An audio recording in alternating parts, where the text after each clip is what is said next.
Está no ar o Semear MS, dedicado ao universo do campo. No programa de hoje você confere. Produtor rural transforma milho em tradição. Entre o cultivo, o preparo e a venda, a propriedade rural virou parada obrigatória e ponto turístico da região. Diversificação de culturas. Além de sustentável, a prática garante o controle de nematóides no plantio da soja. No bate-papo com o produtor, nós vamos entender como contratar na safra sem aquela dor de cabeça trabalhista. E mais, curso de conservas produzidas a partir de horta caseira leva a empreendedorismo e autoestima para mulheres imigrantes em Dourados. Tudo isso e muito mais agora no Semear MS.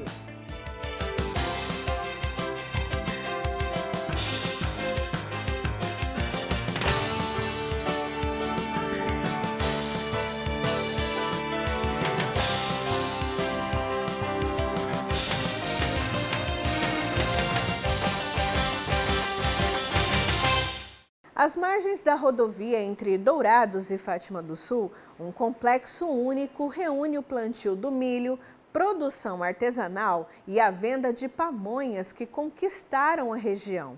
O espaço cresceu, virou tradição e hoje é parada obrigatória para viajantes e ponto turístico de sabor e cultura local. Parada obrigatória entre Dourados e Fátima do Sul. Difícil é passar pela BR-376 e não se render à pamonha, à sopa paraguaia e ao curau. Sim, virou um ponto, né? É um ponto de referência hoje, né? Todo mundo que vem a Ponta Porã, a Campo Grande, estado de São Paulo, Paraná, virou um ponto de referência. A história começou no dia 13 de maio de 2004. Dona Célia, mãe de José Carlos, com toda a sua simplicidade e sabedoria, resolveu vender alguns alimentos à beira da rodovia. Desde eu solteiro, já gostava de comida de milho. A minha mãe nunca foi muito de fazer as coisas assim diferentes, mas eu ia na roça, quebrava o milho, fazia curau, fazia pamonha, desde solteira. Aí casei, fazia, sabe? Quando tinha o milho, eu quebrava milho, fazia. Toda a vida eu gostei da comida de milho, né? A atitude da mãe, com o apoio do pai, é lembrada por José Carlos com muita emoção. O início foi numa situação que estava bem difícil na época, né? Aí a mãe, ela teve uma ideia de fazer pamonha, que quando ela era criança, ela fazia as pamonhas já, assim. Aí ela gostava de mexer com comida de milho.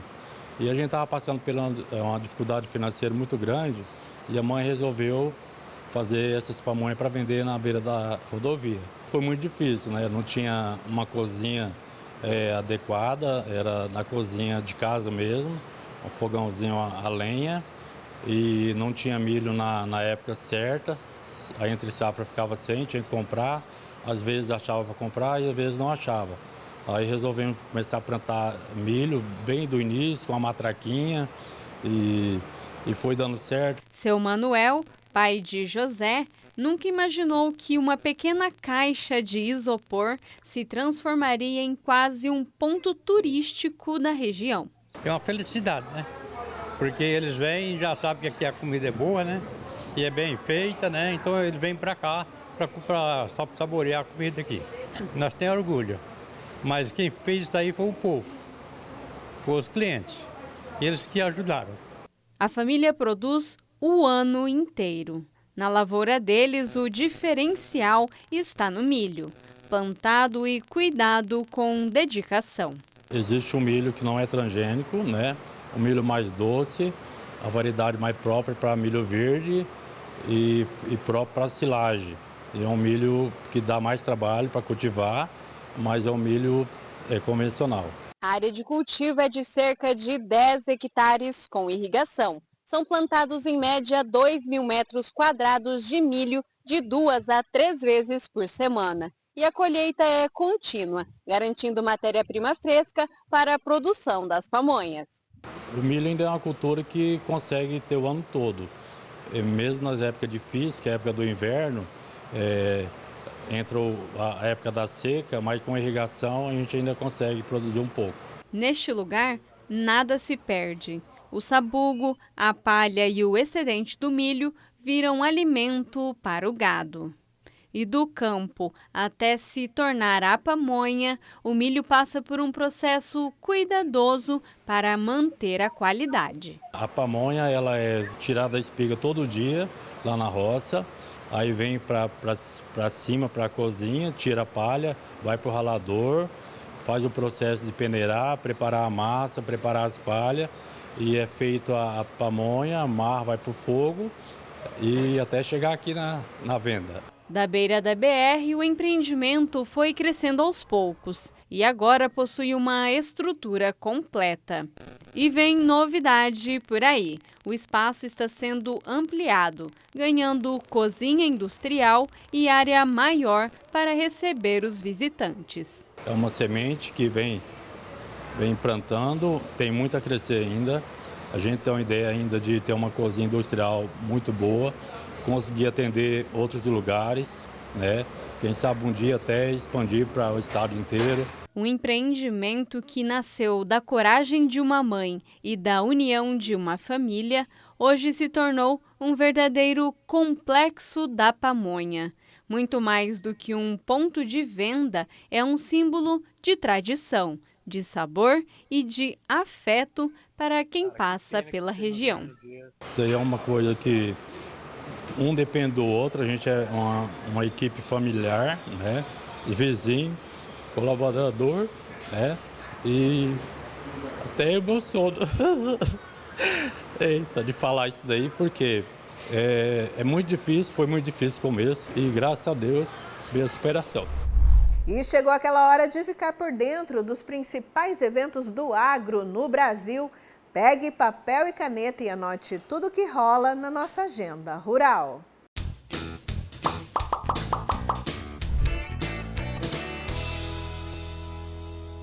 Inscrições abertas para o curso gratuito e online Pitaias, Melhoramento Genético e Sistemas de Produção, com carga horária de 4 horas.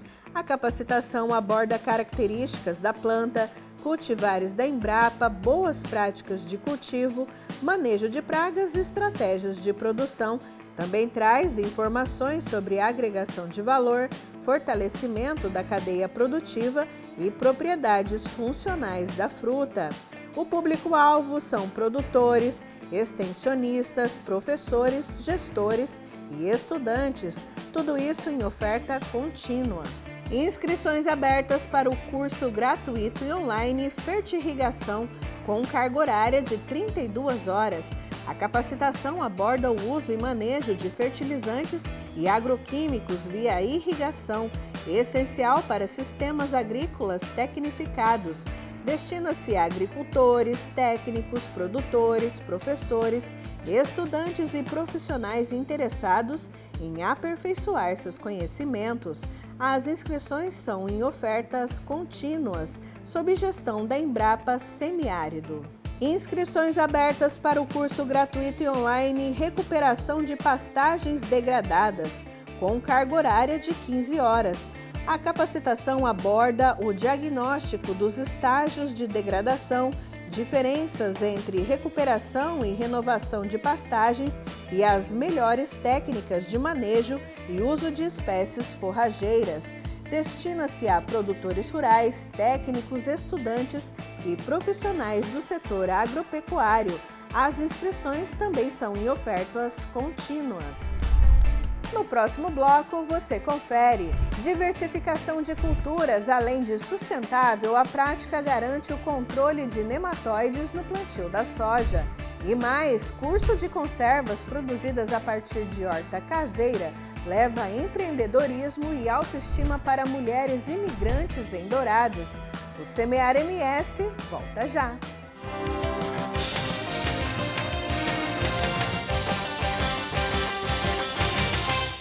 Há 38 anos, sendo parceira do produtor rural e ajudando a fortalecer o agronegócio. Com a Progeporan, você conta com tecnologia, inovação e uma equipe altamente capacitada para melhor lhe atender e ajudar você, produtor rural, a ter melhores resultados.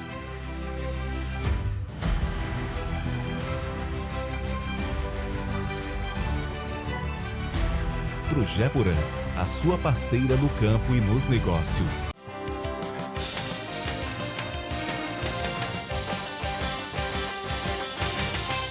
Estamos de volta para falar sobre uma prática que vem prejudicando o campo, a monocultura.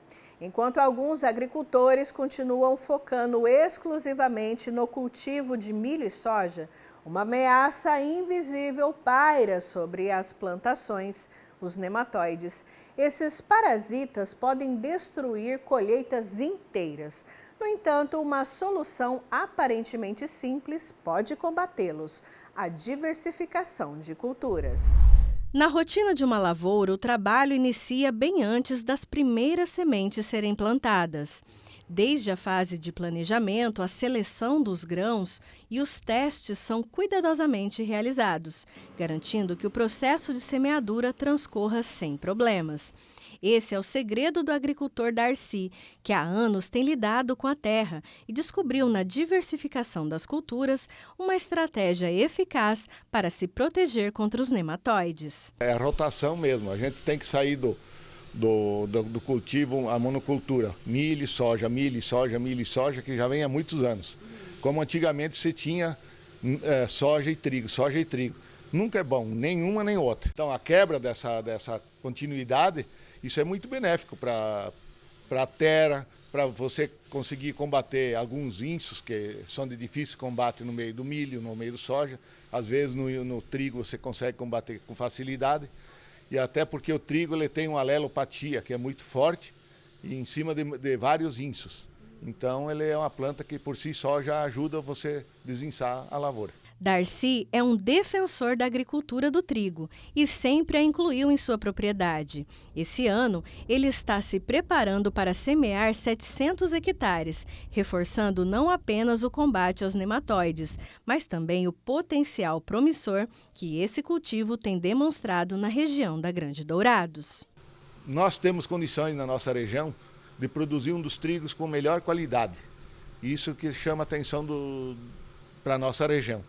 Já tive contato com pessoas que é do meio e que falam que a região sul do MS e norte do Paraná são onde se produzem os melhores trigos do Brasil.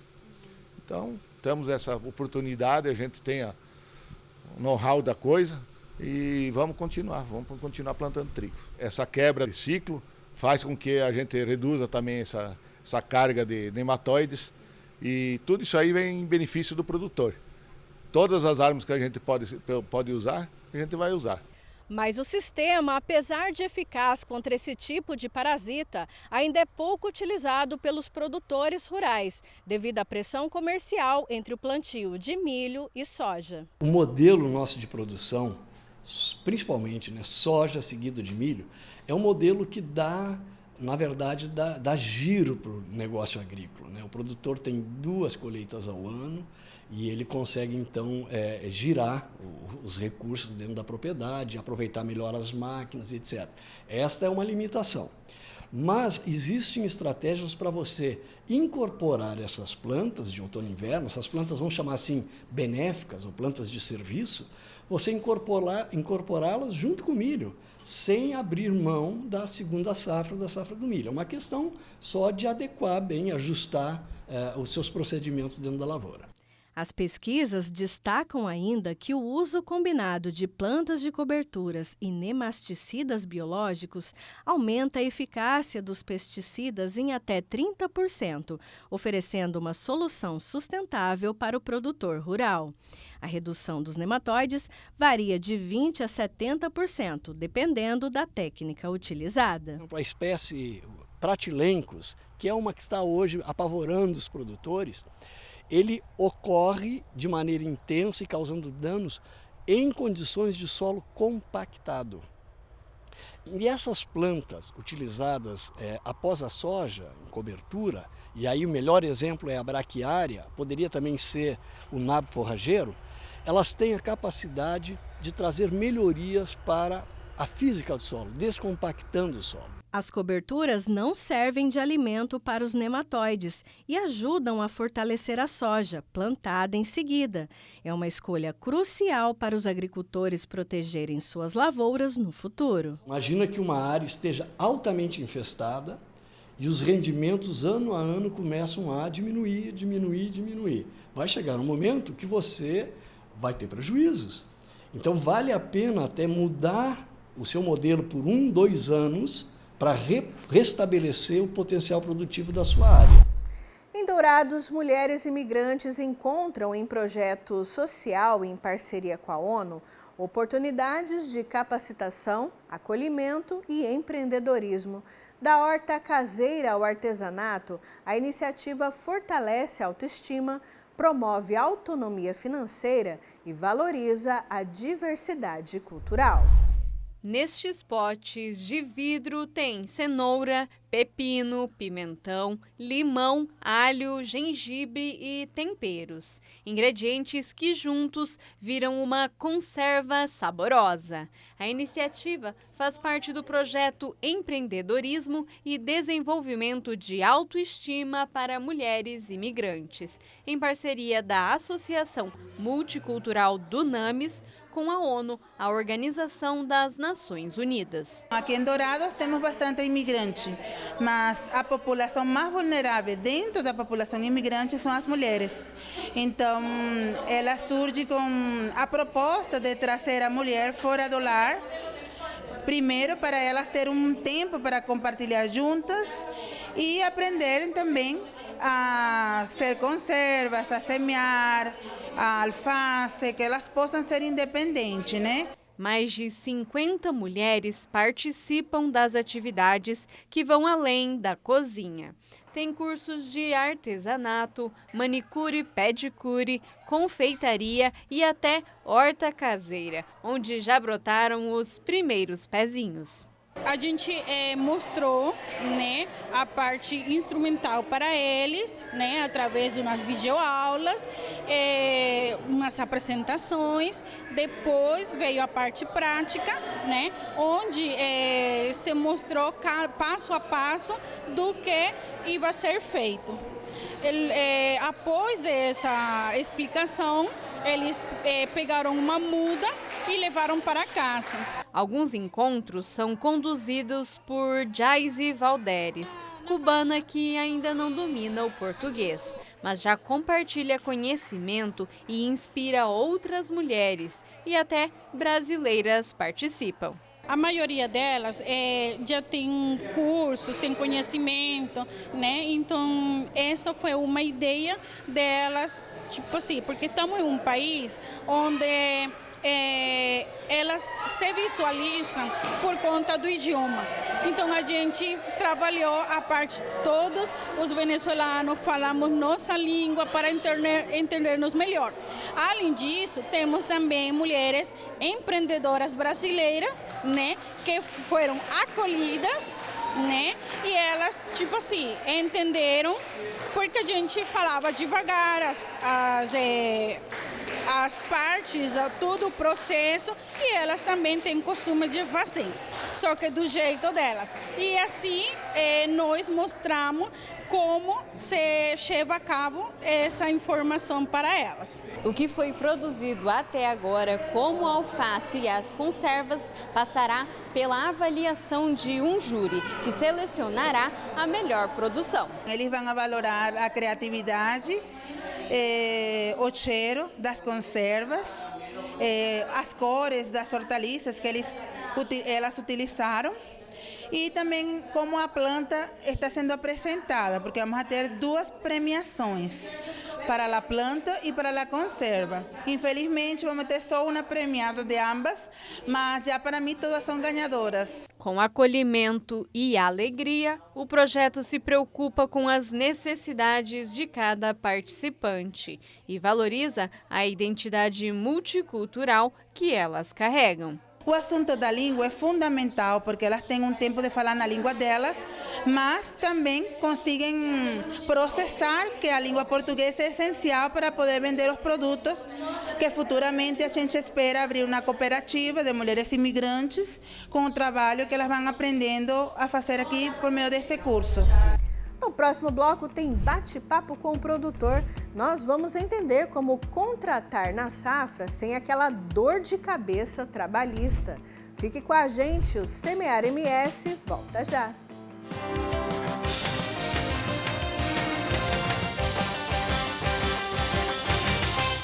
Há 38 anos, sendo parceira do produtor rural e ajudando a fortalecer o agronegócio. Com a Progeporã, você conta com tecnologia, inovação e uma equipe altamente capacitada para melhor lhe atender e ajudar você, produtor rural, a ter melhores resultados.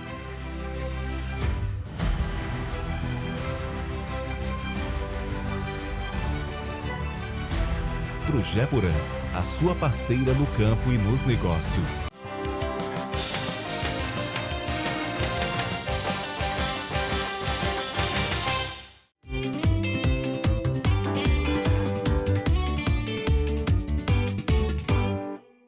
Olá, começa agora o bate-papo com o produtor e o tema de hoje é como contratar na safra da soja sem aquela dor de cabeça trabalhista. E para falar sobre esse assunto, a gente convidou a doutora Maristela Marques Valls, que é advogada, especialista em Direito e Processo do Trabalho.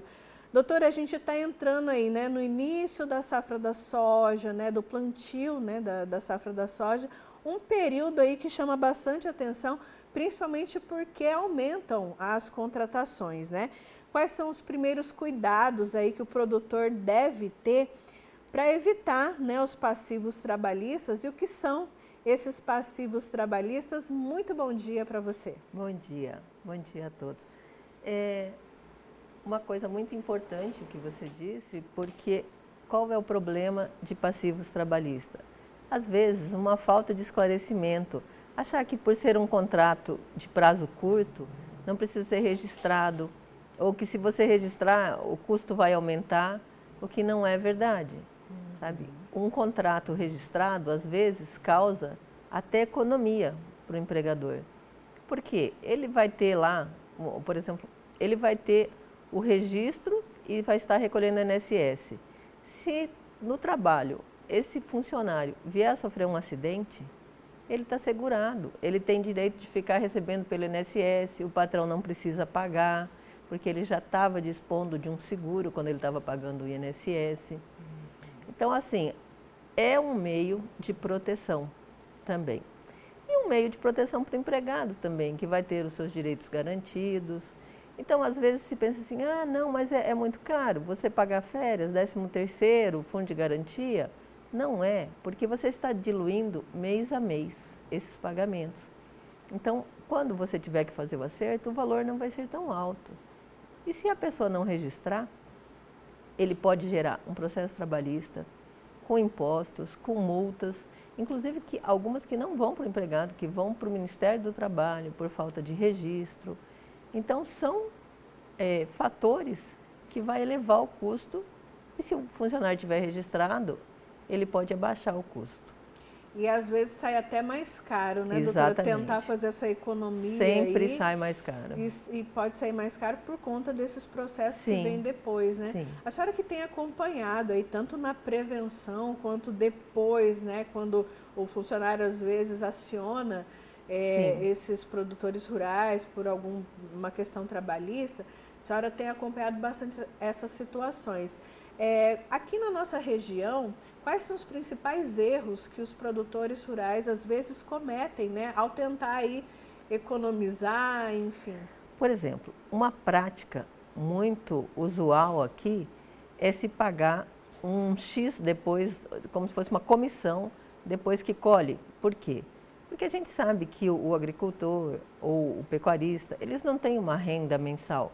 A renda vai ser obtida numa colheita. Então, é muito comum ser pago comissões, por exemplo, um percentual sobre a safra, que já virou hábito, inclusive, na nossa região. No entanto, se confundem pagando essas comissões, deixam de pagar, por exemplo, horas extras, deixam de pagar direitos básicos. E acaba que o valor que foi pago de comissões, em vez de ter abraçado todas essas outras verbas, ele, pelo contrário, ele gera base de cálculo para essas verbas no futuro. Então, vou dar um exemplo em números. Se o funcionário recebe um salário, por exemplo, me perdoa que eu não sei bem quanto que está o salário rural hoje, mas normalmente é próximo do mínimo, que seria de 1.518, mas que seja aí uns 1.800, acho que não me engano é 1.895. Mas se for, ele está recebendo isso por mês. Quando ele recebe aquele único valor lá na safra, esse valor é somado a esse salário e as horas extras são calculadas em cima. As horas extras, férias, o 13º, fundo de garantia, pode correr esse risco. Então, às vezes, se mudasse esse hábito e se pagasse aos funcionários todas as horas extras certas, fizesse banco de horas, porque, por exemplo, no período de safra também vai ter momentos em que ele não, fora disso, ele não vai trabalhar. Então, pode ser feito um banco de horas, uma compensação de jornada, que tudo barateie o custo. E pode até ser dado um incentivo de comissão depois, mas como uma gratificação, mas que não seja um valor tão diferenciado para que isso não incida como salário. Né? Hábitos que podem ser alterados. Para isso, seria necessário que os empregadores consultassem, fizessem uma consulta prévia a um advogado para fazer a pré-caução. Né? Até a gente estava comentando agora há pouco, né, doutora? Às vezes o produtor rural, enfim, quem está contratando, procura advogado só depois para pagar o incêndio. Depois que o processo está em curso, para pagar o incêndio, isso mesmo. E o advogado, ele está ali, né, à disposição para evitar tudo isso, evitar um desgaste, pode acompanhar, né, todo o processo. Enfim, nessa questão sazonal, né, do contrato temporário, o que o produtor rural pode fazer aí para não ter tanto problema na justiça, né, por conta dessas dúvidas? E até não só o problema na justiça, mas para baratear o custo do contrato, existe, que é alterado, é um contrato diferenciado do contrato para o urbano, chama-se contrato de safra. Esse contrato de safra, ele tem um prazo de até 180 dias, é como se fosse um contrato por prazo determinado. Não necessariamente que seja 180 dias, mas ele pode ter até 180 dias e, se necessitar, pode ser prorrogado por mais 90 dias. Esse é o contrato de safra. Quando esse contrato termina, o empregador não precisa pagar aquela multa de 40% do fundo de garantia, não precisa pagar aviso prévio indenizado. Então, tudo isso barateia o custo do contrato. Então, é aconselhável ao produtor rural que ele utilize esse contrato de safra, porque é um contrato que barateia o custo. Junto com o contrato de safra, que às vezes, por exemplo, esse período tão grande, o pecuarista, por exemplo, não precise de um período dessa. Ele tem outros períodos sazonais mais curtos, né? E aí ele também pode usar o contrato intermitente. Esse contrato intermitente, você faz o contrato, registra, mas você tem, por exemplo, hoje vou fazer uma cerca. Eu vou gastar X tempo por uma cerca. Vou colocar uma observação fictícia. 30 dias para fazer aquela cerca. Mas daqui outro 30 dias eu vou ter outro trabalho. Então, você só vai pagar aqueles períodos que ele está trabalhando. Aí, quando ele não está trabalhando, ele pode trabalhar para outros empregadores. O contrato fica registrado, mas só se recolhe o INSS, os impostos e os encargos sobre o período que ele realmente está trabalhando. É um tipo de contrato muito benéfico também para quem tem esse tipo de trabalho, que ele não precisa de um empregado por todo o período. Às vezes tem fazendas que ele tem um capataz que fica todo o período, mas durante esse período o capataz não dá conta sozinho. Então, quando tem que fazer um manejo de gado, quando tem que consertar uma cerca, quando tem que fazer algum serviço extra, ele pode contratar, por exemplo, o intermitente. E qual que é a vantagem do intermitente? É que ele não precisa contratar vários, e ele tem aquele da confiança dele, que ele pode fazer esse tipo de trabalho. E o funcionário, nesse período, também tem o seu registro, para garantir no futuro sua aposentadoria, para garantir uma indenização em um acidente de trabalho ou um auxílio doença, se precisar ficar afastado. Nossa, Então, são dicas assim bem valiosas, um contrato, né, doutora? muito bom. Vários tipos Beneficia de o contratos. empregado e o empregador. E esse é esse tipo de contrato, esses, né, que a senhora citou aí, né, atendendo aí cada especificidade, né, do produtor. Ele também serve para mostrar que o produtor rural, né, que está empregando, ele está em dia com a legislação trabalhista? Sim, ele serve, ele comprova, e até porque é o seguinte, a gente quando falou aqui, a gente falou dos benefícios, mas eu quero te falar um pouquinho dos malefícios de não registrar, né? Às vezes o empregador fala, não, mas é tão comum, sabe? Foi uma prática usada há muito tempo e se entrar com a ação depois eu pago, mas tal. Mas olha, não é só questão de entrar com a ação. Você vai ter que pagar, o empregador vai ter que pagar os direitos todos de uma vez só, quando ele poderia vir pagando mês a mês, né? Como a gente falou antes, de forma tranquila.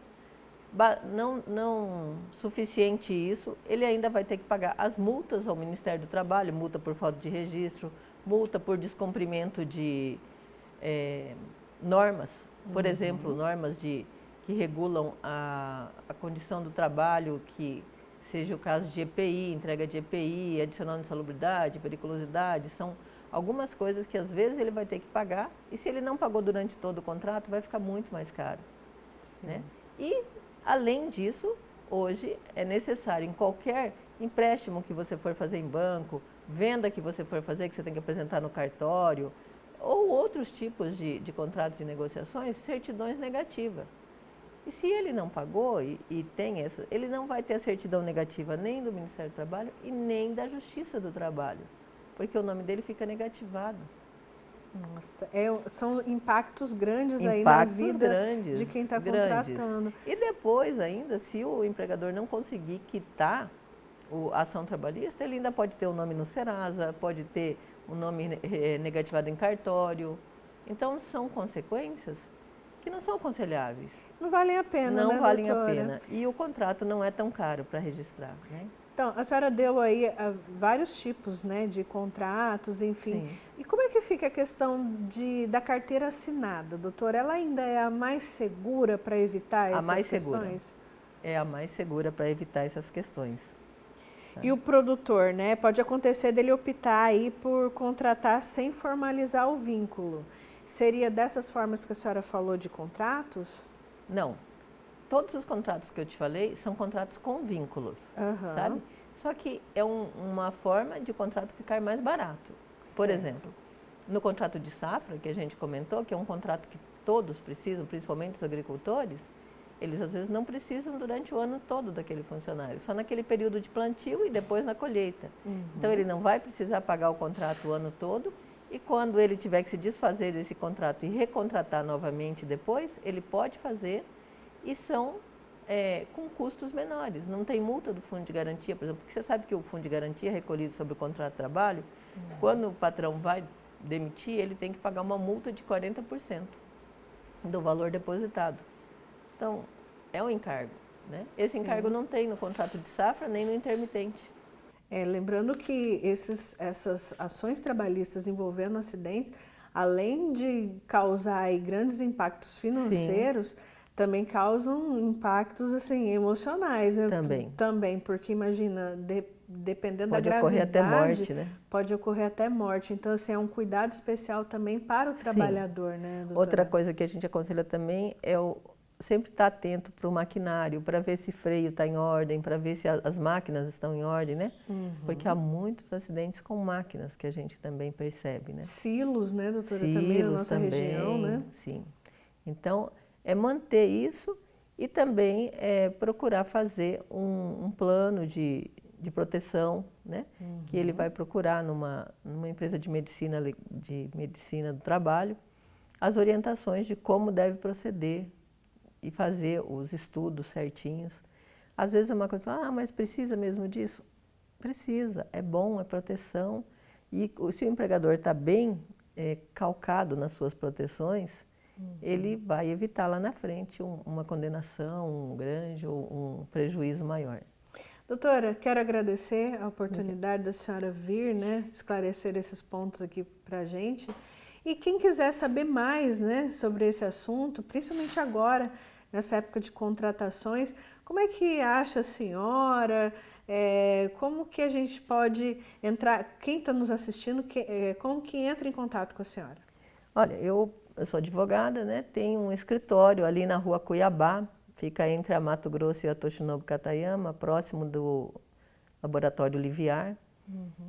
E atendo nessa área trabalhista, faço também a parte de prevenção, né? De consultoria para prevenção, para prevenir, porque não esperem que venha ação.